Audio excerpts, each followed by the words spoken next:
This 17 News at Noon podcast is brought to you by Clinica Sierra Vista.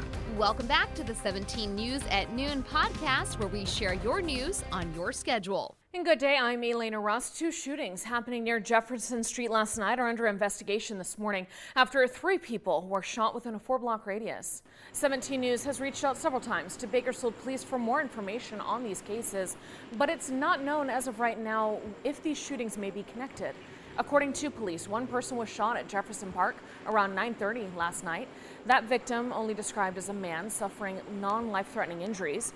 Then a short time later, 2 shooting victims were found at Jefferson and Inyo Streets, just 4 blocks away from that first shooting scene. 1 person suffered minor injuries, with the other in moderate injuries. We will continue to update this story as we learn more. Well, happening right now, a UFW march that began here in Kern County at the beginning of the month has now reached the steps of the state capitol, with thousands of United Farm Workers rallying to demand more union rights. An estimated 5,000 members of the labor union and other advocates arrived in Sacramento yesterday after the 330-mile march through the Central Valley, which took 24 days to complete. They're hoping to make their case to state lawmakers and the governor and urge support for Assembly Bill 2183, which in essence would allow farm workers to vote by mail if they want to form a union. Supporters argue that's significant because they say when ballots to form a union are cast via mail instead of at a place of employment, farm workers would not be intimidated from management about how they should vote. But in a statement from the governor's communications director, she indicated the governor does not support the bill in its current form. 17's Capitol Bureau reporter Aiton Wallace will have more on this story tonight on 17 News at 5. All right, well, back here at home and happening tomorrow, it's the last Twilight at Calm event of the season. The California Living Museum hosting the popular night at the zoo tomorrow evening, inviting guests to come take an evening stroll, bring a picnic dinner, and enjoy the animals during their active dusk hours. You can join in the fun tomorrow from 5 to 8. But don't be sad that it's the last Twilight at Calm. There is more fun coming to the zoo this fall. Yesterday, they announced they are partnering with Light Tasmic, the longtime producer of the zoo's popular Holiday Lights event, for a second event called Autumn Nights. The Halloween-themed light show will take place inside the Calm grounds every Thursday through Sunday from October 6th through October 30th. Tickets will go on sale in early September. That's just a couple weeks away here now. Calm says Autumn Nights will feature several light displays, the California Children's Railroad, a scarecrow maze, and more. As for the 20th annual Holiday Lights at Calm, that remains a drive-through format again this year and will run from November 26th through December 30th. And a quick programming note for you, tonight's newscast will be just 15 minutes at 5 p.m. as we air the preseason Raiders game beginning at 5:15. That means NBC Nightly News will run earlier at 4:30 p.m. And take note that tomorrow, 17 News will be delayed until approximately 8 p.m. after the conclusion of the NASCAR race. Hello, this is Tim Callahan with Clinica Sierra Vista, and we're excited to unveil the Community Health Center of the Future, our comprehensive care center.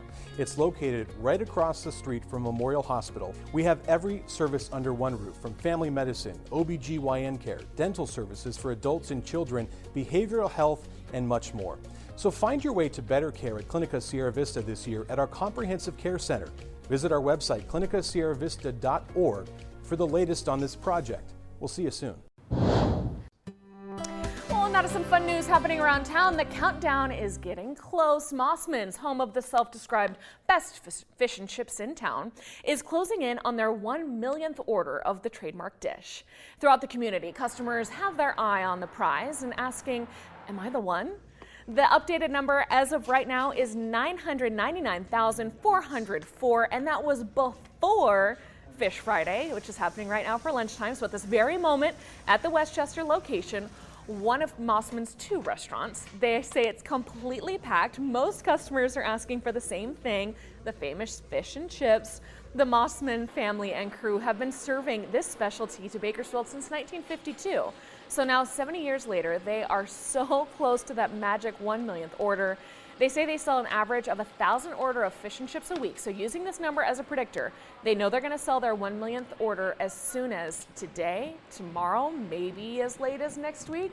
But they don't know when or who will be the lucky customer to get that 1 millionth order. So they confirm they're very close. It could happen anytime now. They say they're celebrating with prizes for those last couple lucky customers who order the few plates leading up to the 1 millionth.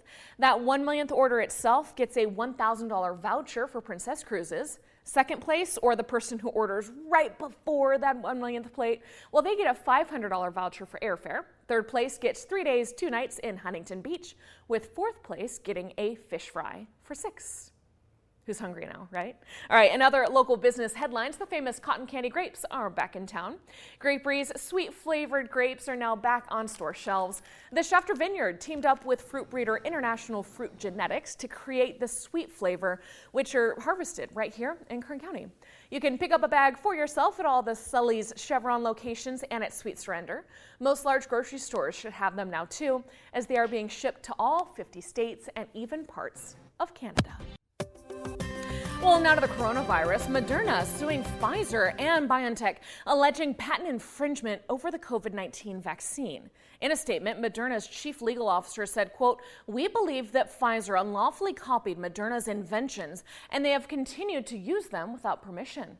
Moderna said it filed patents from 2010 to 2016 for its mRNA technology, which was critical in the company's creation of its own COVID-19 vaccine, and alleges that Pfizer then copied that same technology to make their own COVID vaccine.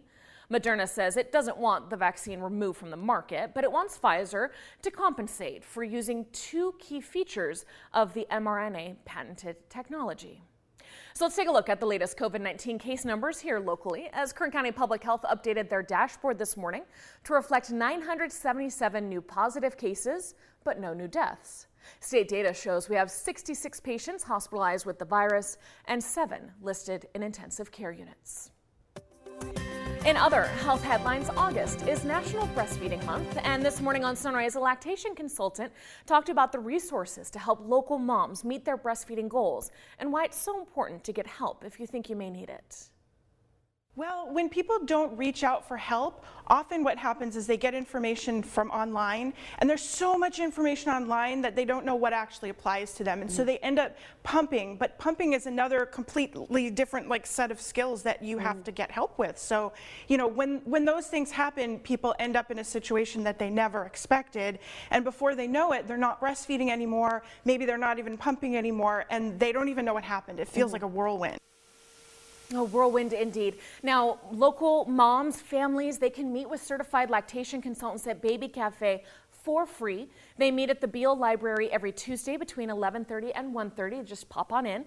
They also have a virtual meeting every week. You can learn more by following them on social media or call or text to talk to a consultant anytime at their number 228-0230.